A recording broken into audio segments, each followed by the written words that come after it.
So ka-familiar ba mo nga moingon ta sa atong Ginoo?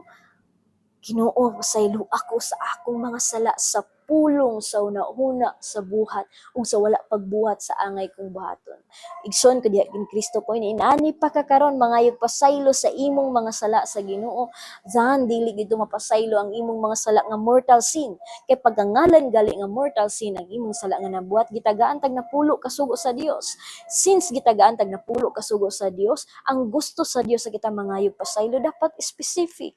Mingon ta amahan ko pasaylo ako nakasala ko sa ikanom nga sugo kay wa pa nako dawata ang sakramento sa kaminyoon nakasala naman ko sa pakighilawas amahan ko pasaylo ako sa unang sugo nga higugma ang Dios labi sa nga tanan kay wala ko kahimo sa pagampo inagmata sa buntag ug inag kagabi amahan ko pasaylo ako natintal ko sa laing binuhat bisan duna nakoy kapikas sa kinabuhi nakasala ko sa ikasiyam nga sugo nga dili ka manapaw or dili mo kaibgan ang asawa sa imong isigkata.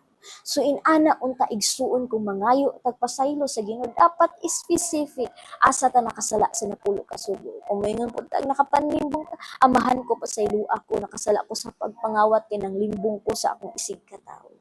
Amahan pasaylo ako nakasala ko sa ikawalong sugo nga dili ka magbutang-butang sa imong isigkatawo kay matag adlaw sa kinabuhi nakahimo ko sa pagpanlibak.